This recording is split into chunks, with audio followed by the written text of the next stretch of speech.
21 जून को PM Modi New Delhi to America जाएंगे। करीब 12,653 किलोमीटर की यात्रा कर मोदी अमेरिका पहुंचेंगे। 3 दिन मोदी अमेरिका में ही रहेंगे। इसके बाद मोदी का प्लेन अमेरिका से इजिप्ट के लिए रवाना होगा। 23 जून को मोदी अमेरिका से इजिप्ट जाएंगे। इजिप्ट के दौरे के बाद करीब 4,920 किलोमीटर की यात्रा कर मोदी इंडिया आएंगे। 4 दिन में मोदी करीब 27,104 किलोमीटर की यात्रा करेंगे।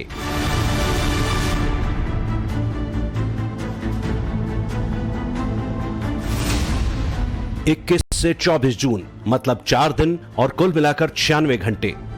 इन 96 घंटे में मोदी पूरी दुनिया को भारत की ताकत दिखाएंगे, न्यू इंडिया का मतलब समझाएंगे।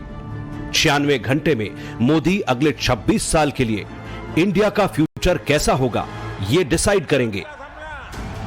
मोदी के अमेरिकी दौरे की चर्चा पूरी दुनिया में है, लेकिन बीजिंग हेडक्वार्टर कैलेंडर में तो 23 जून को रेड सर्कल में लिया गया है।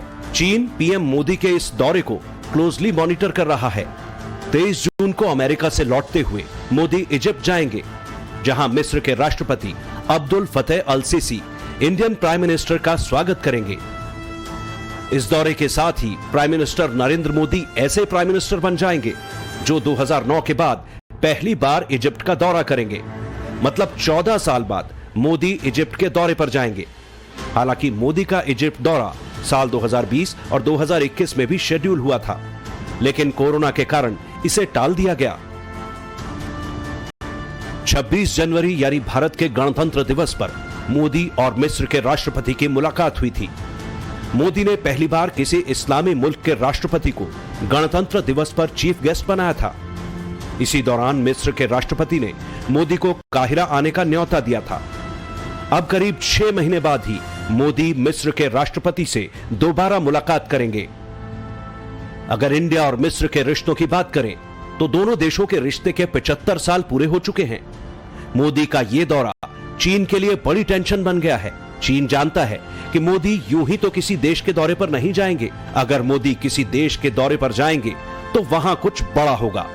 यही वजह है कि बीजिंग में मोदी के दौरे को क्लोजली मॉनिटर किया जा रहा है। पीएम मोदी का यह मिस्र दौरा वैसे तो कई मायनों में अहम है। प्रेसिडेंट अल सीसी और प्राइम मिनिस्टर मोदी के बीच कई अहम मुद्दों पर चर्चा होगी। इनमें आतंकवाद, रक्षा, उद्योग, सुरक्षा और ऊर्जा सेक्टर के लिए बातचीत होगी। इसके अलावा जियोपॉलिटिक्स पर भी दोनों देशों के लीडर बात करेंगे। कोरोना के बाद से मिस्र की हालत खराब है। मिस्र पर 170 अरब डॉलर का कर्ज है।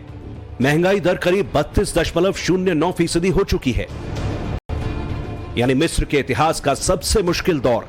और ऐसे हालात में सभी मुस्लिम देशों ने मिस्र का साथ छोड़ दिया है। मिस्र अपनी लड़ाई में अकेला है, लेकिन इस मुश्किल वक्त में मिस्र का हाथ थामा इंडियन प्राइम मिनिस्टर मोदी ने। वर्ल्ड मैप पर इंडिया की पहचान एक ऐसे देश के तौर पर है जो अपने दोस्तों का साथ कभी नहीं छोड़ता। मोदी की डिप्लोमेसी चीन की तरह विस्तारवादी और कब्जा करने की नहीं है। मोदी पहले भरोसा बनाते हैं, रिश्तों को मजबूत करते हैं, फिर उस देश के साथ अपना कारोबार बढ़ाते हैं। दोनों देशों ने कृषि, ऊर्जा, रक्षा, सुरक्षा, कपड़ा जैसे विभिन्न क्षेत्रों में अपना सहयोग बढ़ाया है। साल 2018-19 के बीच मिस्र और भारत का बायलैटरल ट्रेड 4.55 अरब डॉलर का था। साल 2019-20 के बीच ये कारोबार बढ़ा और बायलैटरल ट्रेड का आंकड़ा 7.26 अरब डॉलर का हो गया। दोनों देशों में कारोबार करीब 75% बढ़ा है और दोनों देशों ने वर्ष 2026-27 तक 12 अरब डॉलर के बायलैटरल ट्रेड का टारगेट निर्धारित किया है। Our trade today is in excess of $7 billion, $7.26 billion. It was a big jump, almost a 75% jump in trade. And it was a jump actually for us with the entire world. Last year's trade performance, export performance for India was the best ever in our history. And it was only natural that this was also reflected in respect of Egypt. Bharat Britain को पछाड़कर दुनिया की 5वीं सबसे बड़ी अर्थव्यवस्था बन चुका है और मिस्र के साथ अपने कारोबारी रिश्ते से भारत के विकसित देश बनने के सपने को बड़ा बल मिलेगा। पिछले साल भारत ने मिस्र को सबसे ज्यादा गेहूं का निर्यात किया था। मिस्र की जरूरत का करीब 80% गेहूं भारत ही निर्यात करता है। मिस्र में भारत ने $3.15 अरब इन्वेस्ट किए हैं। अभी भारत की 50 कंपनियां मिस्र में मौजूद हैं। इसमें रसायन, ऊर्जा, ऑटोमोबाइल, खुदरा, परिधान और कृषि क्षेत्रों में किया गया इन्वेस्टमेंट शामिल है। भारत के इस निवेश से मिस्र में 30,000 से ज्यादा लोगों को सीधे तौर पर रोजगार मिल रहा है। मिस्र और भारत के बीच 5 करार पर दस्तखत हो चुके हैं। अब मोदी अपने विजिट से इस रिश्ते को और आगे ले जाने की तैयारी में है। वैसे तो मोदी के इस दौरे से इंडिया को कई फायदे होंगे, लेकिन सबसे बड़ा बूस्ट डिफेंस सेक्टर को मिल सकता है। मिस्र पहले ही भारत से रक्षा उपकरण खरीदने में दिलचस्पी दिखा चुका है। आकाश मिसाइल और स्मार्ट एंटी एयरफील्ड सिस्टम खरीदने पर विचार कर रहा है। तेजस विमान, रेडार, सैन्य हेलीकॉप्टर और सैन्य सामान खरीदने में गहरी दिलचस्पी दिखाई है। यानी मोदी और मिस्र के बीच किसी भी डिफेंस डील पर बात बनती है तो इससे भारत को बड़ा फायदा होगा। मिस्र से डील करने से भारत का निर्यात बढ़ेगा, भारतीय अर्थव्यवस्था को फायदा होगा। मेड इन इंडिया प्रोडक्ट दुनिया की नजर में आएंगे। मेड इन इंडिया प्रोडक्ट पर दुनिया का भरोसा बढ़ेगा।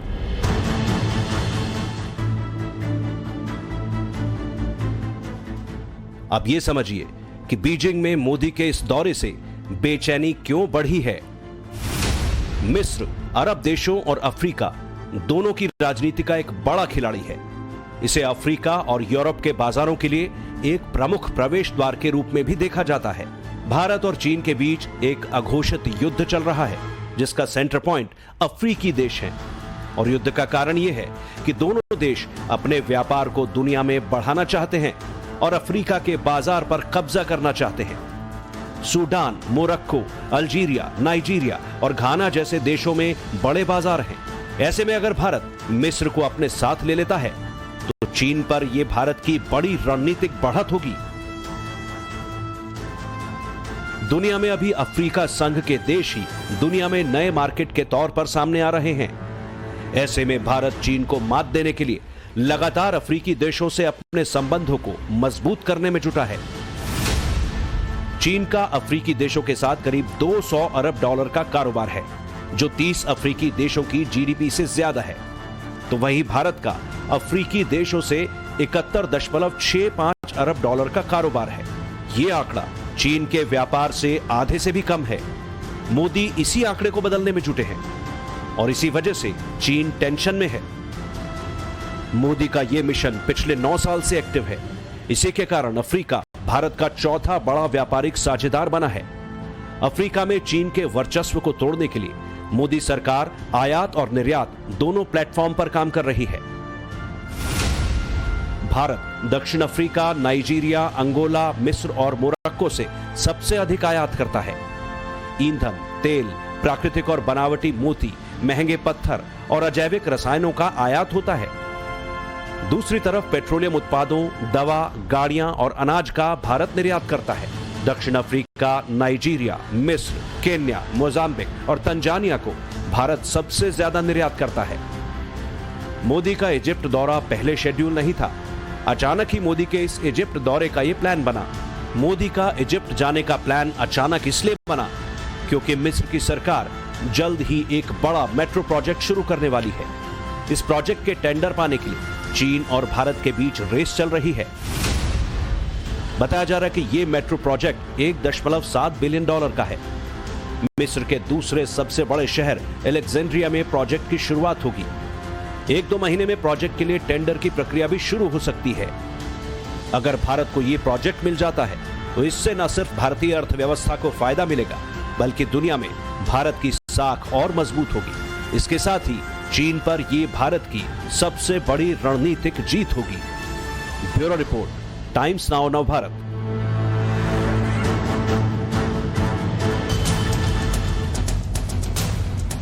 इजिप्ट एक ऐसा मुल्क है जो नक्शे में अफ्रीका में आता है, लेकिन इसके संबंध, गठबंधन सबसे ज्यादा खाड़ी देशों से हैं। खाड़ी देशों में कौन से इस्लामिक मुल्क आते हैं और क्यों उनकी बात करना जरूरी है, पहले यह समझना चाहिए। Saudi Arab, UAE, Qatar, Oman, Bahrain, Kuwait, ये वो मुल्क हैं जो 57 इस्लामिक देशों को लीड करते हैं। और ये हिंदुस्तान के नेतृत्व को फॉलो कर रहे हैं। प्राइम मिनिस्टर नरेंद्र मोदी पहली बार इजिप्ट जाएंगे, लेकिन कई इस्लामिक देशों ने बार बार प्रधानमंत्री मोदी को बुलाया है। जो इस्लामिक देश एक सोच पर एक नहीं हो पाते हैं, वो मोदी के नाम पर एक साथ खड़े होते हैं। 9 साल में पीएम मोदी ने यूएई का 4 बार दौरा किया।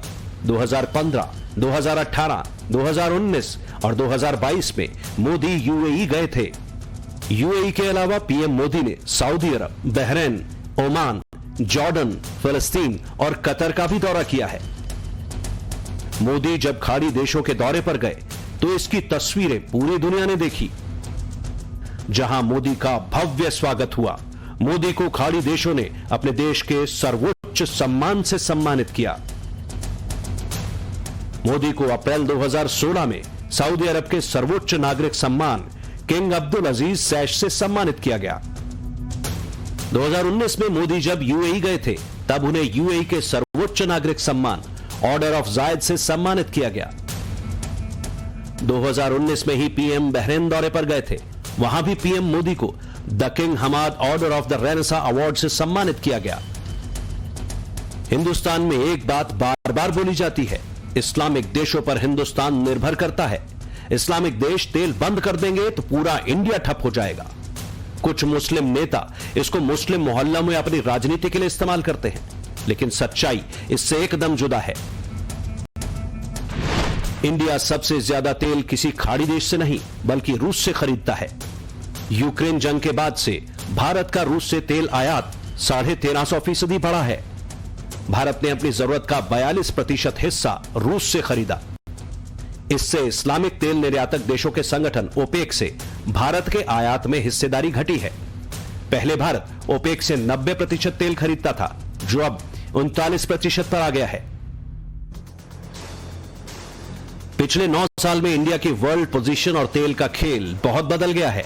अब इंडिया को इस्लामिक देशों के तेल की जरूरत नहीं है, बल्कि इस्लामिक देशों को देसी अनाज चावल की जरूरत है। इंडिया है, इसीलिए कई इस्लामिक देशों का पेट भरता है। यूएई को इंडिया ड्राई फ्रूट्स, अनाज, पैकेज्ड फूड, रेडीमेड कपड़े, खादी, सिल्क और इलेक्ट्रॉनिक आइटम देता है। सऊदी अरब को चावल, पेट्रोलियम उत्पाद, रसायन, कपड़ा, इंजीनियरिंग सामान, खाद्य उत्पाद। ईरान को चावल, चाय, चीनी, ताजे फल, दवाइयां, सॉफ्ट ड्रिंक्स, इंडस्ट्रियल मशीनरी, मांस, मसाले। अफगानिस्तान को अनाज, दूध से बना सामान, चप्पल, जूते, चाय, कॉफी, सब्जी, ताजे फल और खाने का तेल। इंडोनेशिया को कच्चे और परिष्कृत ताड़ के तेल, काजू, काली मिर्च, कॉफी, कोकोआ, मक्खन, सुपारी। मलेशिया को कच्चा तेल, कोयला, petroleum products, organic chemical.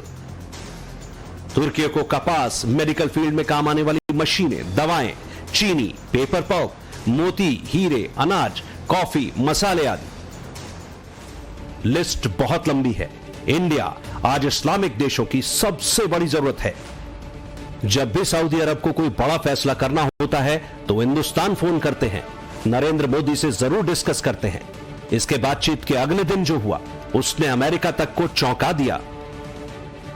Saudi Prince America के तमाम विरोधों के बावजूद भी ऑयल आउटपुट कम करने का फैसला लेते हैं। मतलब ये कि अब सऊदी कम तेल निकालेगा।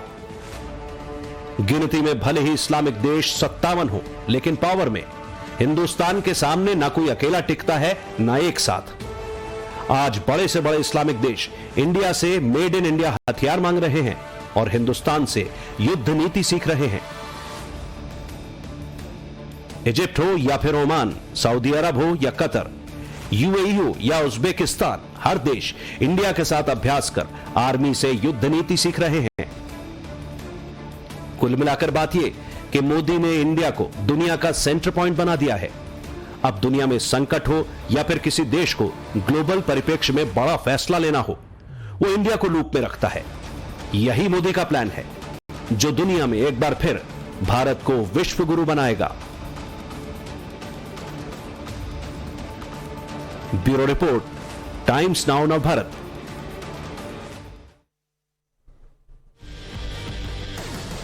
G20 देशों के 3 दिवसीय सम्मेलन के लिए आज